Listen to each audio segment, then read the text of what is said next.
Hello. Good evening. I hope everyone is warm and staying safe out there.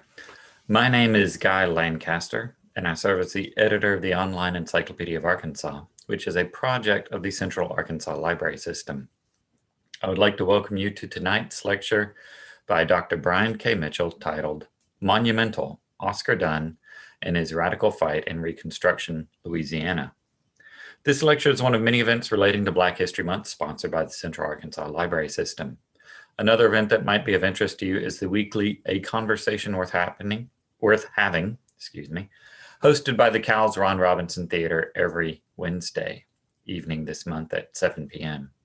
To see a full listing of such events, go to cals.org, cals.org. And if you want to visit the research room of the Bobby L. Roberts Library of Arkansas History and Art for your own historical or genealogical inquiries, we are open to the public Monday, Wednesday, Friday, 10 to 5. At least normally. This week, it's a bit of a crapshoot. We're probably closed many of these days. Check the website for updates. One upcoming event that will be of interest is a February 18 lecture by Nell Irvin Painter, the Edwards Professor Emeritus of American History at Princeton University and author most recently of Creating Black Americans, African American History and Its Meanings, 1619 to the Present. I will post a link to all the Black History Month events at Cowles in the chat. Tonight's lecturer is Brian K. Mitchell, who is an assistant professor of history at the University of Arkansas at Little Rock.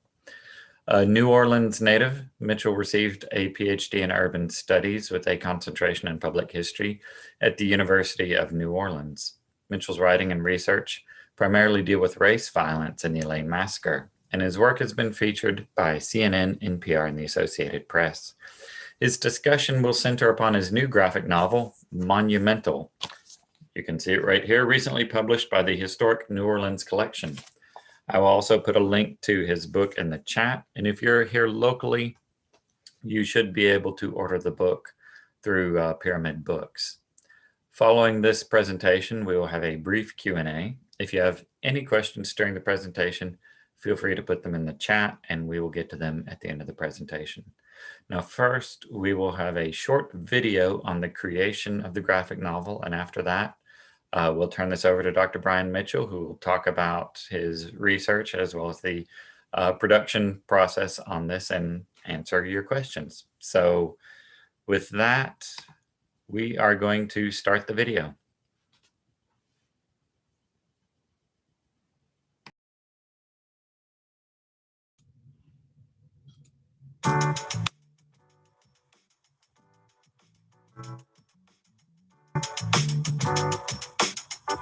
My name is Nick Weldon, and I edited the Historic New Orleans Collection's forthcoming book, Monumental, Oscar Dunn and His Radical Fight in Reconstruction, Louisiana.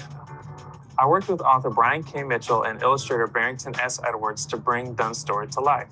Born into slavery and emancipated at age 10, Dunn emerged as a national political figure during the Reconstruction era that followed the Civil War when he was elected Lieutenant Governor of Louisiana in 1868.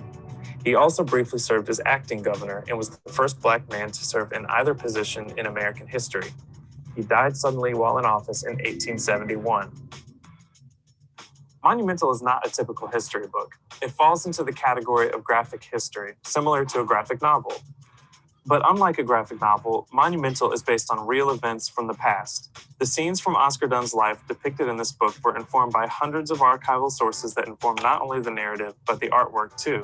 Those include resources found right here at the Historic New Orleans Collection.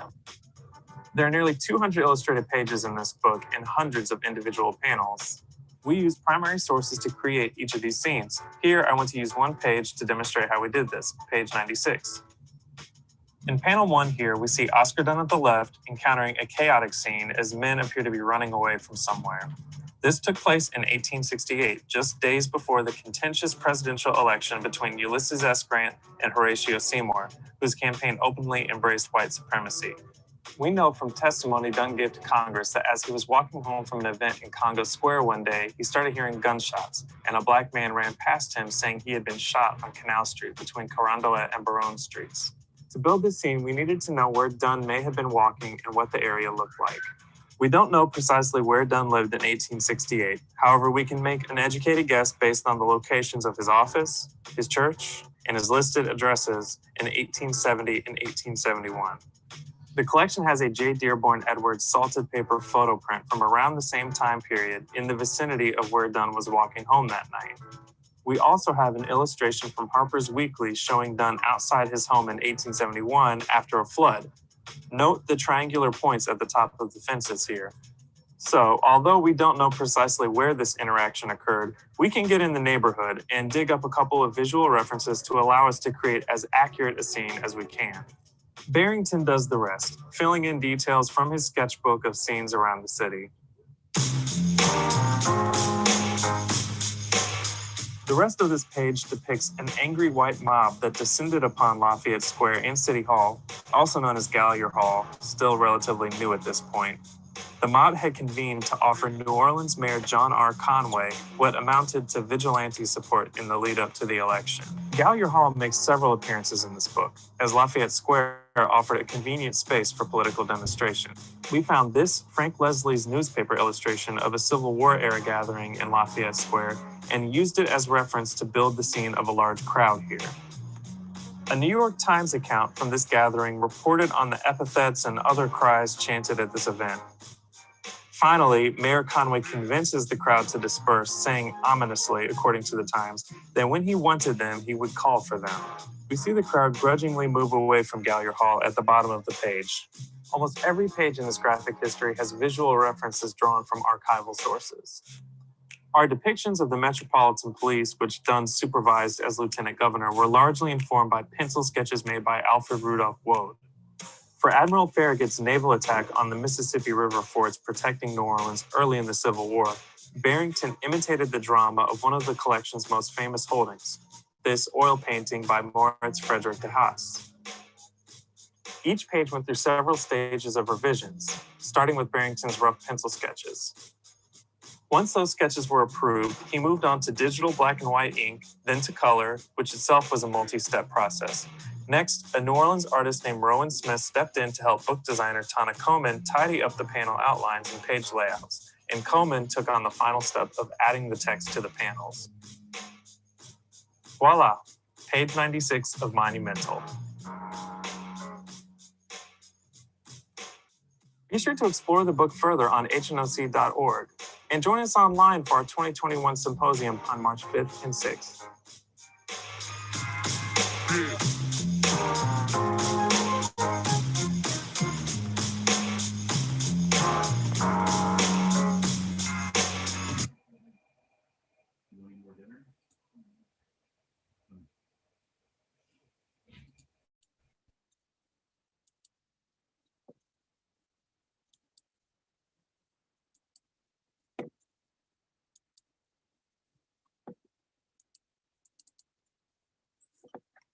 Hello, good evening, and I'd like to jump into my discussion of Oscar James Dunn. To discuss Monumental, the book that I just published, I have to go back a ways, and I have to start with my great-grandmother. Her name was Mattie Jackson Dunn. She was born in Clinton, Louisiana, which is in East Feliciana Parish, in 1897, and was the daughter of Robert and Ella Jackson.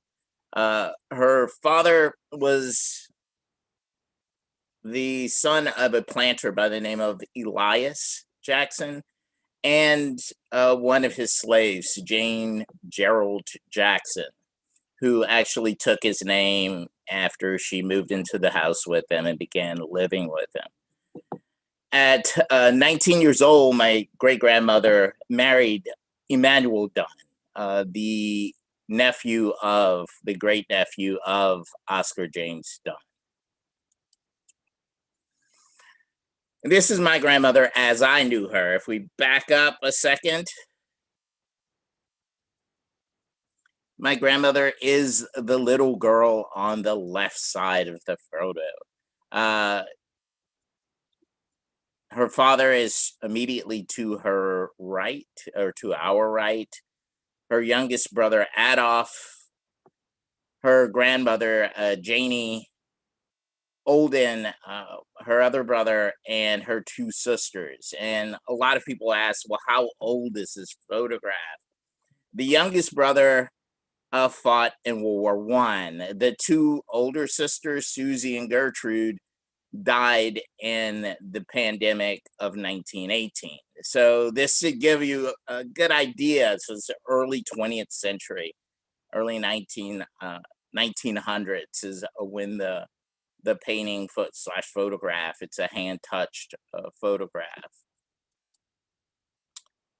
This is my grandmother as I knew her, and as she appeared at the time that I first began to learn about Dunn. In 1976, when my mother was in nursing school, I was sent back home to live with family in Louisiana. I'd left when I was 2 years old, and I returned in second grade. So I was roughly 8 years old when I returned. You can see the flag in the background. It was the bicentennial year. And I was quickly enrolled in one of the local schools. Like most kids, I'd go to school and I would come home from school. I'd walk to my grandmother's house, my great grandmother's house, and I'd spend time there until one of my aunts could come pick me up. And while I was there one day, I would go through magazines and albums and photographs. I came across an article. The article was old, and the little article was in a scrapbook. And the article told about Oscar James Dunn. And what struck me as unusual as a child is that Dunn shared the same last name as my great grandmother and the same as my mother's maiden name. So I was fascinated by it and asked my grandmother who was Dunn. At that point, she began to express that Dunn was an important figure in African American history and someone that I was directly related to. So I thought this was fascinating. She went on to tell me that he was the nation's first lieutenant governor and had been acting governor. And I loved this. I thought this was wonderful. And I had never known I was related to anyone famous before. About the same time, I was attending Paul Laurence Dunbar School. And this is the new school. The old school was built in the 50s and has been knocked down since. The new school was put up in 2015, I believe. So while I was attending classes there, we began talking about the state's governors and lieutenant governors. And during the conversation, the teacher asked if anyone could name any of the state's governors or lieutenant governors. Of course, having just learned about Oscar James Dunn, I proudly put up my hand and I waved and waved until I was called on, and I mentioned Oscar James Dunn's name. To my surprise, the teacher had no idea who Oscar James Dunn was. And her response, and this is before the age of Google, was not to look up who Dunn was, but to admonish me and tell me that there had never been a lieutenant governor or governor who were African American in the state. Oscar James Dunn served as lieutenant governor from 1868 till his death in 1861, and had briefly served as acting governor in 1871 when the governor, Henry Clay Warmoth, injured his foot and was incapacitated. He was the highest ranking elected Black official in his lifetime. So in his lifetime, he was the highest ranking executive officer of African American descent in the nation. To express what newspapers thought of Dunn in his lifetime, we need only turn to the National Republican. And in its March 13th edition, it writes, "He was to them their great preservative, their leader, the embodiment of their hopes, the real Moses who, as they fainted and famished in the struggle to reach the goal of acknowledged manhood, smote the rock of adversity till it gushed forth the cheering waters of hope. It was Dunn who led his people from the land of oppression and bondage. Not only was the teacher wrong in saying Dunn had never been lieutenant governor or acting governor, but unbeknownst to her, there were at least two other men that served who were of African American descent. Lieutenant Governor Pinckney Benton Stewart Pinchback, who served immediately following Dunn's death as lieutenant governor and was acting governor from December 1871 to January 13th, 1872, and Lieutenant Governor Cesar Carpenter Antoine, who served from 1872 to 1876. I never heard anything about Dunn in school. From that point on, Dunn's name was never mentioned. There was never a mention of Dunn in African American History Day. There was never a mention of Dunn in any of my classes. The next time I would hear Dunn's name was when I was an undergraduate at the university. And the person who I first heard mention his name and recount the deeds of his life was the first African American historian I ever knew personally. I'd read the books of John Hope Franklin, Thomas Hope, but I never met them. So the very first African American historian that I met and took classes with was a man by the name of Dr. Raphael Casimir Jr. Casimir praised Dunn as an honest and effective leader, and he noted that Dunn disappeared from the historical record not because of anything he had done, but because of his record. He maintained that his record was so sterling that his past had to be buried in order for white supremacy to reign. When I began my research on Dunn as a PhD student, I began looking for topics I could write my dissertation on. And I gravitated back toward the stories that my grandmother told me in those afternoons as I left the middle school that I attended, or the elementary school that I attended, and sat on her couch and looked at scrapbooks. I began trying to figure out what was known about Dunn and how I could fill those gaps, what was missing. One of the first things I discovered about Dunn was that he was born a slave in 1822. He was owned by a commission merchant by the name of George P. Bowers, who resided in the Vieux Carré, the French Quarter. Probably the seminal event in Oscar James Dunn's young life was the fact that he was purchased by a man who would become his stepfather. His stepfather was named James Dunn, and he bears these three initials after his name.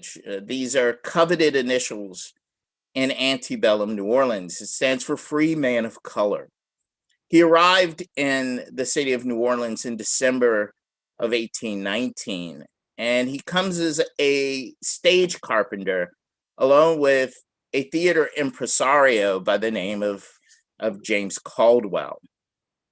Dunn's job is to build the first American theater in the city, and he begins doing this, and he meets Dunn's mother, a woman by the name of Maria.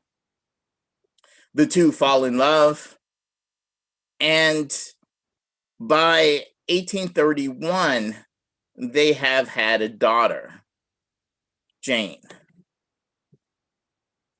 Dunn is purchased by James Dunn, In February of 1831, for a price of $800, the whole family is purchased, Maria, Oscar, and his sister Jane. And we know that this is an affectionate purchase. This isn't about their labor as potential slaves. Because the very next year, in December of 1832, he emancipates the woman who would be his wife, his stepson, and his daughter. Oscar, like most slaves, did not have a surname. The surnames were only given to people who were free. So if you were a slave, you were referred to by your first name. So in all records that may have appeared prior to 1832, Oscar would have only been known as Oscar or Oscar the slave.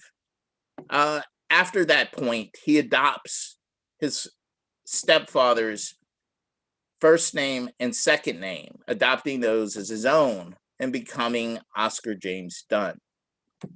The reason his father is so pivotal, his stepfather is so pivotal to him and his freedom and his future success, is without him, he would not have been able to have an education. The slaves were strictly forbidden from being educated in Louisiana. But one of the things that James Dunn does for his stepson is make sure that he has a formal education, sending him off to school up until the age of 14, and then assuring that he is apprenticed after 14 to a plasterer to learn the trade of being an artisan, a plasterer. And for people who have no idea what plasterers do, this is a picture of an old house. Before there was sheetrock, there was plaster. Every wall, every smooth surface, ceilings, and houses that was not wood was covered in plaster.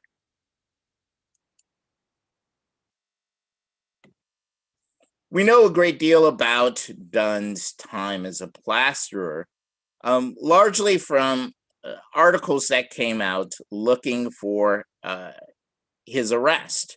He ran away from the master which he had been apprenticed to, and a reward was put out for him. I was able to find a little bit about what occurred between he and his former master.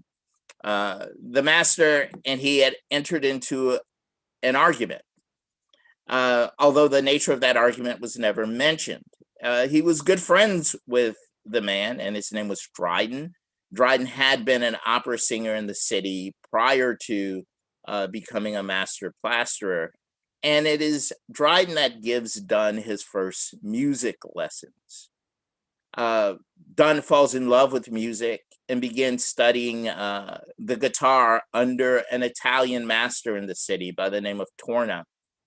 And after absconding from the plastering business, will briefly make his living as a music teacher in the city. However, a scandal would erupt within the city and its musical community when a Black master is discovered to have had numerous affairs with white pupils. This will force many, including Dunn, to leave the profession of teaching music. And it's at that point that he begins to look for another job. The job that he discovers immediately following the Civil War will be the opening of an intelligence office. And the intelligence office, what intelligence offices did were write contracts for the recently emancipated slaves. When explaining this to my students, I have to explain that slaves were not allowed to have money, so the notion of how much they should be fairly paid was totally elusive to them. Dunn wrote these contracts that negotiated their work and was paid quite handsomely for that. There were a number of institutions which were important to Dunn's life. Two I will be dealing with a little bit. The first is the African Methodist Church, and one of the oldest African American churches in the Deep South. Dunn became a member of, and in fact, he was one of the founding members of it. It was founded in 1844, and it's called St. James AME. And St. James AME still stands in the city of New Orleans. This is the church that Dunn will be. His funeral will be held, and it is the starting point for his funeral procession that we'll be talking about later. This is the interior of the church, and you can notice that there are Masons everywhere, which Dunn led the the Prince Hall Masons for the state of Louisiana in his lifetime, twice becoming Grand Master of the Lodge there. The church still holds a very strong connection to the Prince Hall community, and is frequented by Prince Hall members and Prince Hall ceremonies. So if you go and you look at the stained glass windows, there are also a number of the windows that have Freemasonry's images throughout them.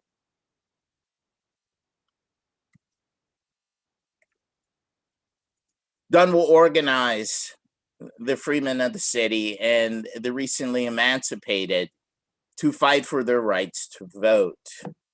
And in 1867, he'll be one of the first two African-American men to be granted appointed posts in the city. The post that he'll be appointed to is the junior counsel of the Board of Aldermen. Later that year, he will be elevated to the assistant recorder of the city, and it's in that capacity that he becomes the first Black man in the state of Louisiana to serve in a judicial capacity.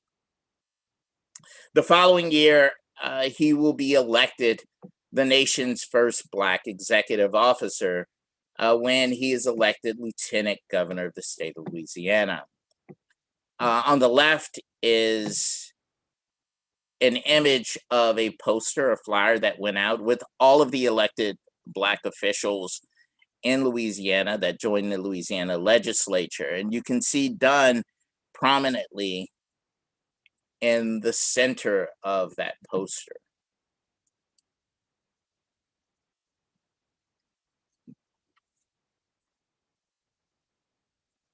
One of the first acts that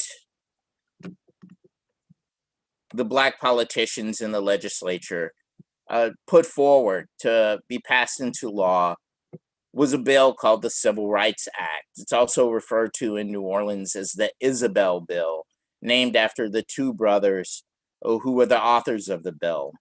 And on September 26, 1868, the Republican governor, a man that Dunn had very much put into political power, vetoed the bill. And this would create a schism in Republican politics in the city, dividing the Republican Party into two effective groups: the radical Republicans, who were comprised largely of African Americans, and the conservative Republicans, who were mainly Republicans who were known as scallywags or carpetbaggers, those who had come in from outside of the state, or those who had supported the Union cause during the war. The conservative end did not want dramatic change in regard to race relations. However, the radicals began to demand that all of the rights that had been promised under the 13th, 14th, and later 15th Amendment should be made real in state law. The two men would fight a dangerous battle in the city, both going at each other night and day, Dunn leading a faction calling for the impeachment of Governor Warmoth. In 1871, on the verge of the impeachment of Warmoth, Dunn will become deathly ill. And while he's ill, rumors will circulate that Dunn had been poisoned so that he could not take command of the state.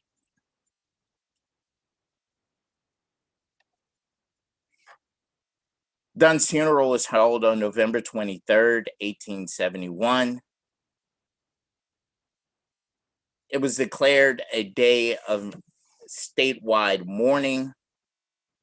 Democrats and Republicans alike gathered by the tens of thousands and led a funeral procession that went from St. James AME Church to the foot of Canal Street and all the way back to cemetery, St. Louis Cemetery number 2, where he's buried. In the funeral procession were jazz bands, benevolent societies, military and police units, political clubs, lodges, brass bands, and his funeral is recounted as the largest funeral procession ever in the city's history. And if you look at the photograph on the right, this was a commemoration ceremony that was done at his grave. His grave is the white towering grave that sits on the right-hand side. He's buried in the second of those tombs. When we talk about the importance of Dunn, we need only look at newspapers. And this is the New National Era from Washington, D.C., November 30th, 1871. Gifted with remarkably sound judgment, there is no man in Louisiana whose opinion and counsel upon questions of state were as often sought by honest men of both parties. His parliamentary talent has long been the theme of admiration, and for the dispatch of business in his official chair, few men in the Union have been his equal.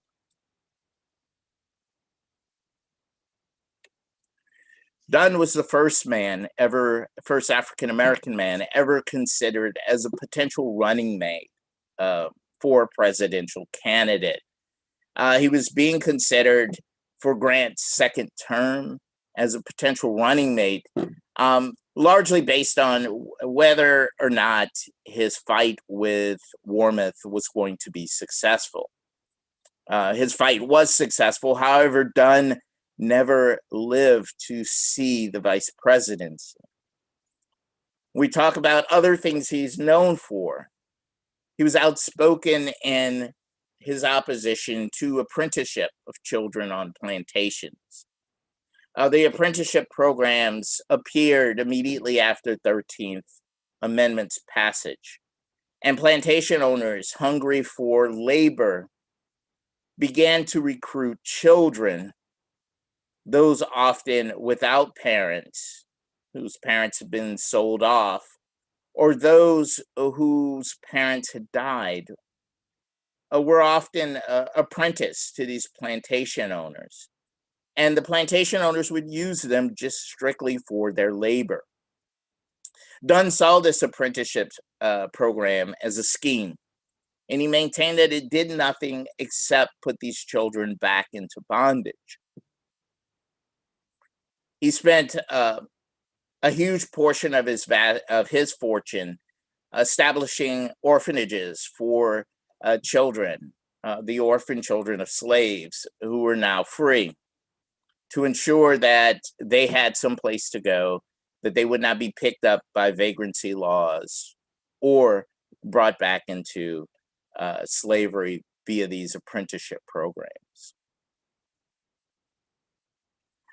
One question I universally get from students and in presentations alike is, why don't we know anything about Dunn? Why is this the first time I'm hearing about someone this important? And to answer that question, we need only look to W.B. Du Bois. In Black Reconstruction, he writes, "With sufficient general agreement and determination among the dominant classes the truth of history may be utterly distorted or contradicted and changed to any convenient fairy tale that the masters of men wish.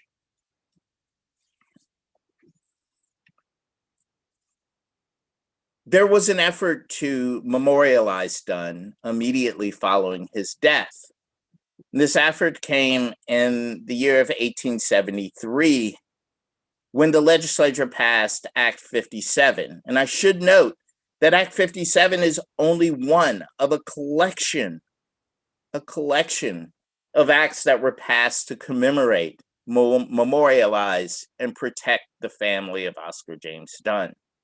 Act 57 called for the establishment of a monument association and dedicated to the erection of its monument $10,000, which is an enormous amount of money in 1873. Acts were passed to ensure that his family received all of his wages had he lived. They also passed an act to pay for the remainder of his mortgage on his home to ensure that his wife and children would not be homeless. The same year that the Monument Association began working to build the monument, or raising money in support, the Colfax Massacre takes place. The Colfax Massacre is a very important point that's overlooked in American history. Protecting the State House in their county seat, free Black men of Colfax will muster together when they hear that white Democrats are coming to burn their state house down. Outnumbered and outgunned, they surrender, and 150 will be shot dead on the spot. The federal government will sue the individuals who are there and take the case all the way to the Supreme Court. And in the case of Cruikshank versus the US government, what will happen will mark the decline of the South, republicanism in the South. What the Cruikshank case reveals, or what the judgment says, is that no longer is it the federal government's role to interfere in murder charges within states, even if these are atrocities against Black people. Maintain that these were state charges that should be heard by state authorities. This was a clear indicator to Democrats and the terrorist groups that were emerging in the state that they could use violence to get political change. The following year, in the city of New Orleans, a battle would take place on Canal Street. This battle is called the Battle of Liberty Place. And for a scant few days, Democrats seized control of the city from the Republicans.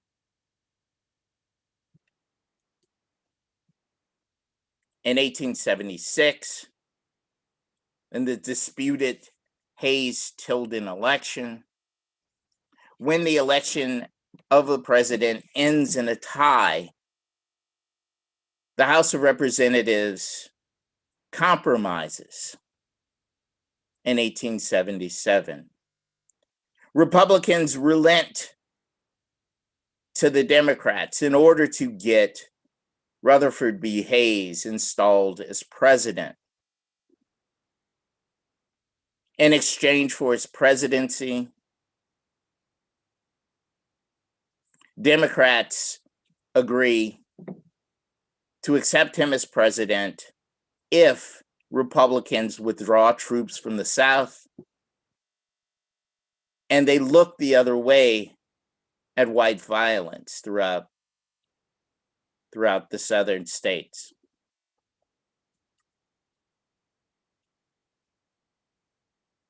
Newspapers throughout the nation saw this with mixed sentiments. Republican, this is from the Harper's Weekly. And if you can read the caption, it says, "This is a white man's government." You can see blacks of the South in their former Union uniforms, beaten and battered on the ground. Former Confederates, industrialists, and this is very negative depiction of Irishmen or immigrants with their feet upon him. Violence ruled the day. And when we talk about the long-term effects of this and how it's remembered in history, we need only look to the memorials that were erected following the election. And this is the memorial to the Battle of Liberty Place that took place in New Orleans at the foot of Canal. And for a long time, this obelisk stood in the most prestigious location in New Orleans at the foot of Canal Street. On the bottom, it says the United States troops took over the state government and reinstated the usurpers. And what they're talking about is actually the properly installed government, the elected officials. But the national election of November of 1876 recognized white supremacy in the South and gave us our state. When we talk about the Colfax Massacre and how it was remembered, this is the monument that was put up to memorialize not the 150 men that were slain protecting the courthouse there,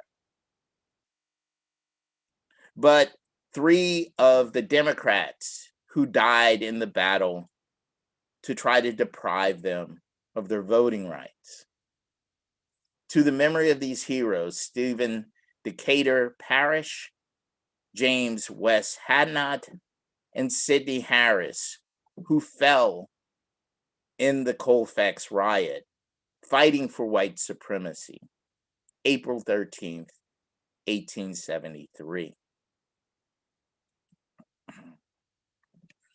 Was not until 2017 that the city of New Orleans and the state of Louisiana began to reckon with this notion of memorialization. And now, in a now famous speech, former mayor of the city, Mark Landrieu, will pass a law removing several of the monuments. And let me back up a second. The monument on the right is Robert E. Lee's statue, and it sits prominently on St. Charles Avenue. There's a roundabout that the streetcars turn at, and this statue had, until it was removed, one of the tallest Confederate memorials in the nation. In fact, until Stone Mountain was completed, the statue of Robert E. Lee was the largest, the tallest monument in the South to the Confederacy.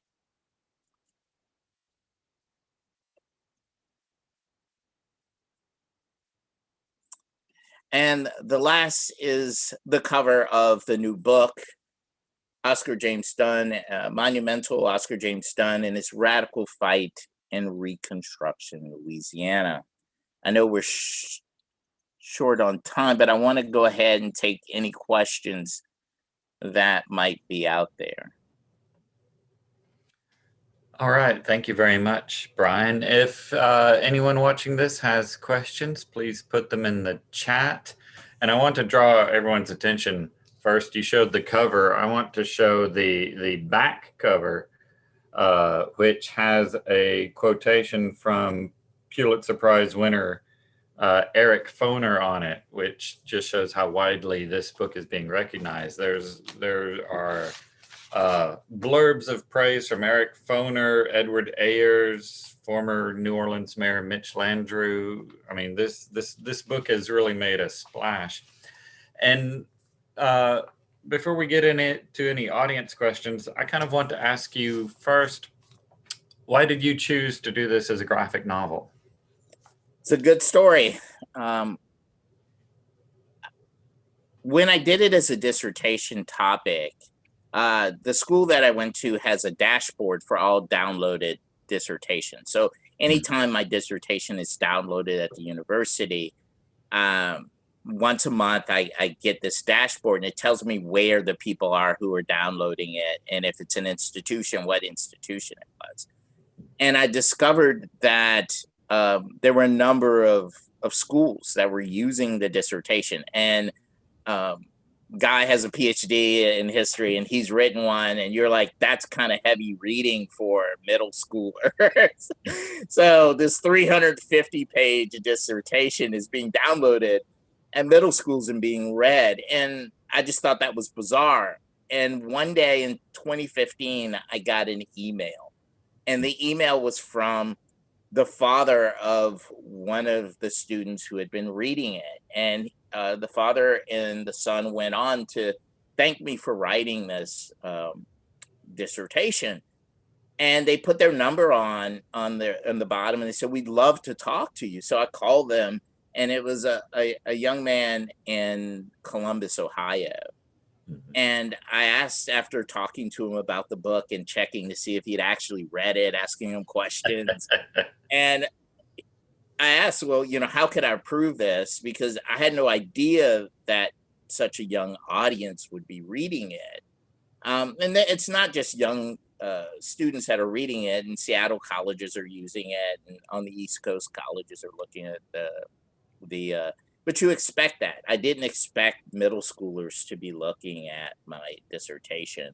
Mm-hmm. And what he suggested was a graphic depiction of it. And one of my old teachers, and by the name of Dr. Trevor Getz, had done a very famous graphic history.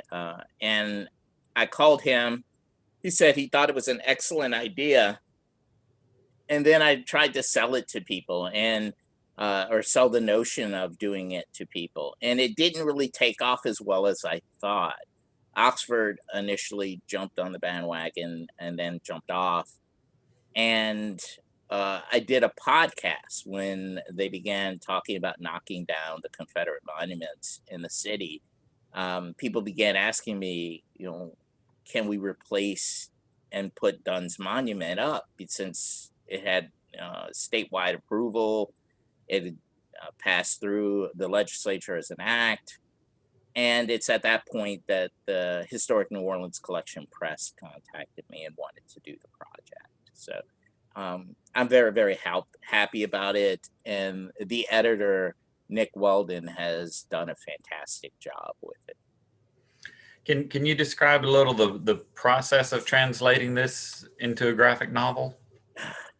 That's where the magic actually happens. And like I said, it's generally, when you think of academic scholarship, it's one person that is sitting there doing everything. You're this sole person in a study, surrounded by books, typing in the wee hours of the morning and late hours of the evening to birth a book.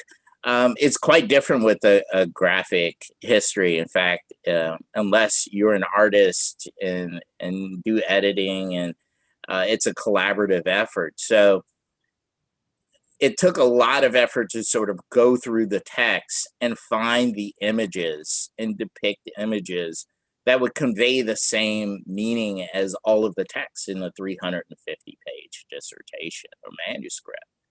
And this is where Nick was pretty much a genius in Barrington. Barrington Edwards is the artist, and he's out of Boston. He's a fantastic artist. So we had to get together, and we spent a lot of time both talking and, when we could before COVID, going to New Orleans and visiting historic sites to gather images. And we put together a whole slate of images that we thought were historically accurate as we could make them, and beautiful. The nights, particularly the night scenes of New Orleans, are breathtaking. Um, so, if you're thinking about getting a book, if you're a teacher and you're thinking about how do I talk about Reconstruction because it resembles what's going on in the nation, um, this might be a very, very good choice for you and something that students, I think, would enjoy. It's interesting because Oxford has sort of Oxford University Press has jumped on the graphic novel bandwagon and has recently released one on Emmett Till, written by Oklahoma professor Carlos Hill. Exactly. But at that point, the most of Oxford's graphic histories had come from its international division, and the national division hadn't done one. So the North American Oxford Books had not done one. I initially talked to the head of the North American history books, and he was very, very excited about it. In fact, we began talking, and we talked to a couple artists, and then he decided to leave and was replaced. And the person who replaced him decided didn't want to pick up a project that was started by another editor. So at that point, it was dead in the water. But there are more graphic novel histories coming out. I mean, I saw Oh, recently one on the lynching of Mary Turner in Georgia, and exactly. But they offer us a unique way to deal with violence, and particularly very difficult histories, like when we start talking about massacres or we start talking about lynchings. They offer us a way to make these translatable to younger audiences. Mhm.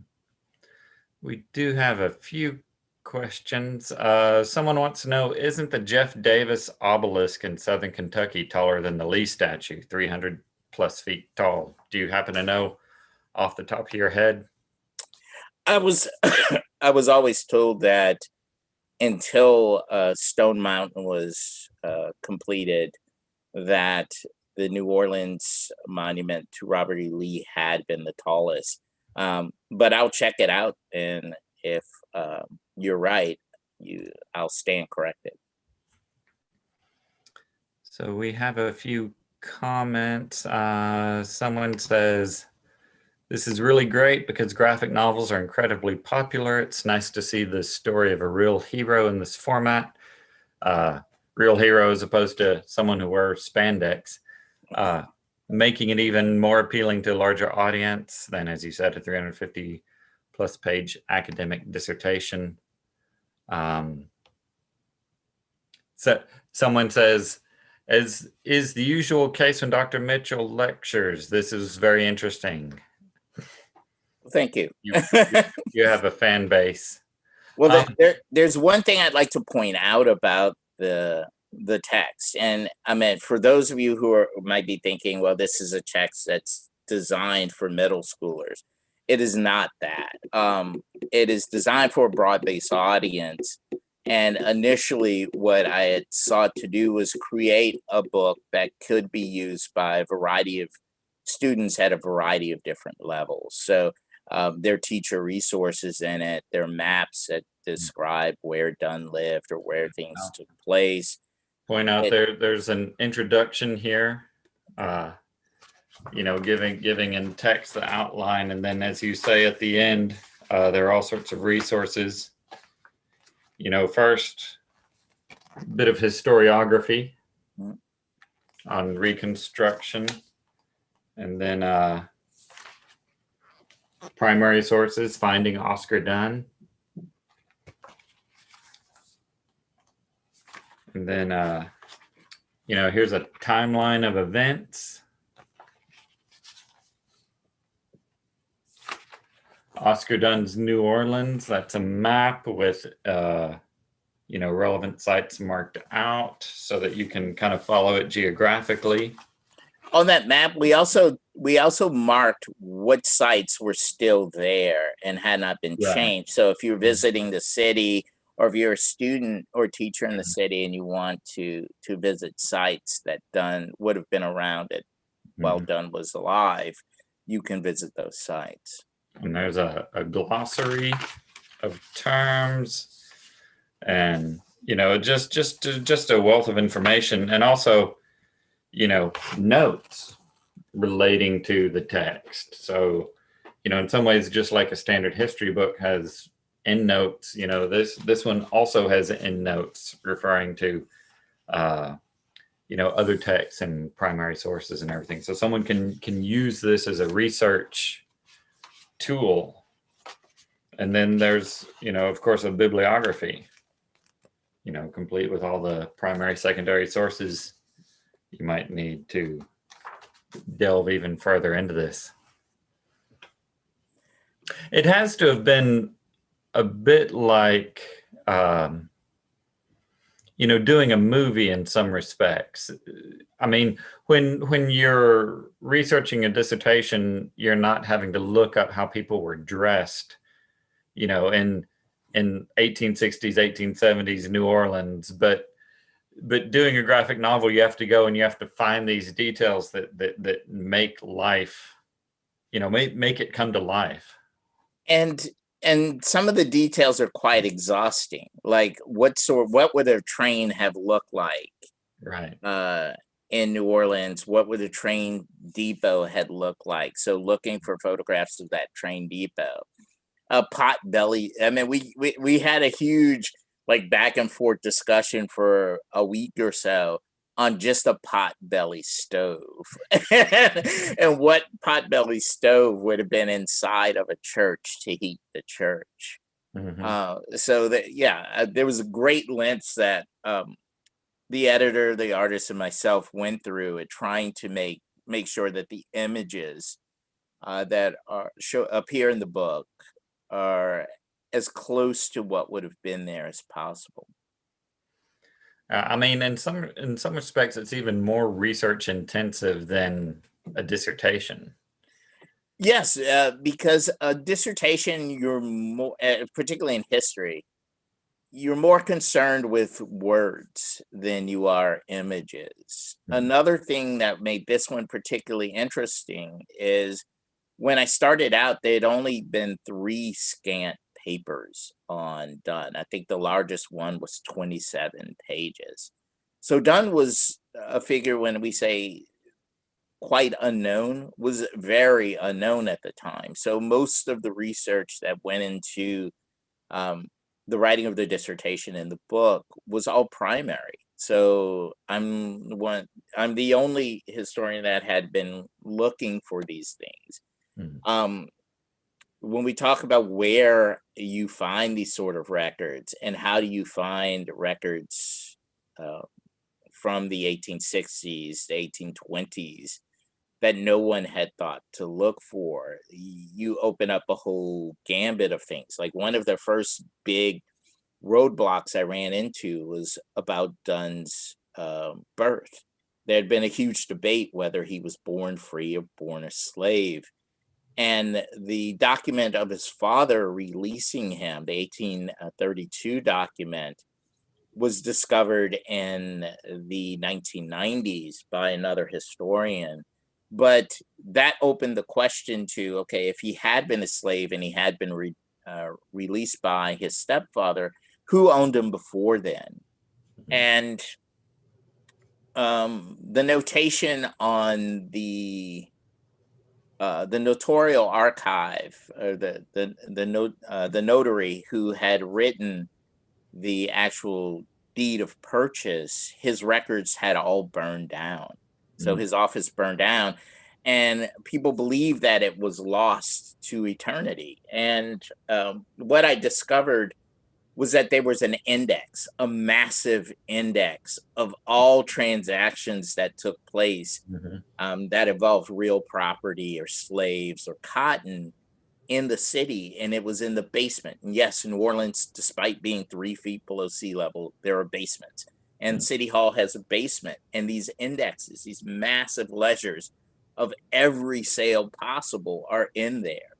And they're just indexes. They're not the whole contract. But I was able to look at the index, find his index for his purchase, and then figure out who the master was based on this index.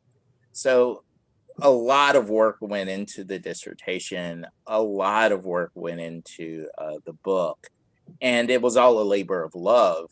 Hopefully, my ancestors are looking upon me fondly uh, for the work, and I'm hoping that it inspires other children. When we talk about the importance of representation, the reason I added Dr. Casimir in there is, had it not been for Dr. Casimir, I might be an accountant right now or a lawyer right now. Um, it's important that there are images that reinforce uh, that we can do anything as children and as young students. And I'm happy that I can be, for some other student, just what Dr. Casimir had been for me, an inspiration. We have one viewer question. How has your family reacted to having the story of their ancestor told? Uh, Nobody hates it. I've sent a lot of copies out to family members. I don't know. I was a weird kid. I like to hang out in museums and libraries all the time as a kid. I like to talk to old people and ask them stories. Not all of my cousins were the same way. Some of them like to play football, baseball. I just tended to want to play chess and learn about history. So for those that are interested in their family's past, it's helped them to become more interested. Now they're asking for links to, family trees and things like that on Ancestry, and asking about other people in my family, and other people who weren't as famous, but had lived very, very different lives. Speaking of some of this source material, you mentioned an index in which you found this. We have a question. Can we get sources like that digitized? It sounds like an amazing resource. Is there an effort to digitize That records? source, no. In fact, we almost lost it when Hurricane Katrina came. You can imagine, if the city's under 5 or 6 feet of water, then the archive, then the basement has 3 additional feet of water. So those were totally submerged for a long time. And I believe that a grant was written for $2 million to preserve those records, and save them, but they have not been digitized. And that's one of the things. Everybody has like a magnum opus that they want in their life. My magnum opus is to actually go and digitize all of those records that are there, create a searchable database for those records, that will now, and the reason that this is important, it will create a microcosm of what the economy was in the Deep South entirely. I mean, you will know exactly, if you could digitize all those records, what the relative price of things was in New Orleans in relation to cotton, slaves, and land.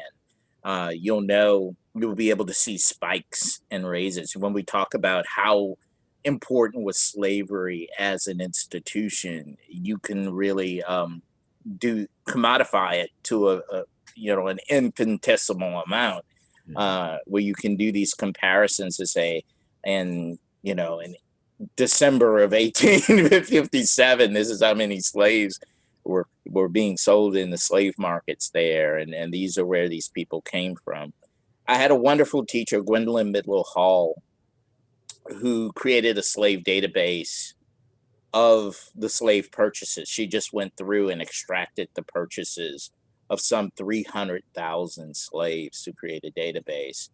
And one thing she would say is, a project like that is important, but it's so voluminous that it would be cost prohibitive for a historian. We don't get money like pharmaceutical companies for research, or defense companies for research. We usually get, I know $1 million sounds like a lot of money, and it is, but it would take several $1 million to do a project that is that substantial. One question, is there time for you to discuss how you felt when the teacher told you that Dunn was not the lieutenant governor? I can. I was kind of broken. I went home. You go back and I told my grandmother what happened, and my grandmother. And this is a wonderful time to talk about how teaching has turned. As a young woman, she had been a teacher. She had attended normal school. Her family were black elites, agrarian elites. So her father was the son of a planter who was the grandson, the great grandson of a Revolutionary War officer who got one of the first land grants west of the Mississippi. So the county seat, Jackson, is named after their family. Um, they had lots of acreage, thousands of acres. They were, in 18th and 19th century, early 19th century history, Louisiana, they would be very wealthy at the time. So she served as a teacher from about 15 or 16 till she got married. And she'd tell me about teaching, like being a rural teacher and having to go and live in the small towns and live with your students. And she said, so she came at me from a different angle. She said, look, your teachers don't know everything.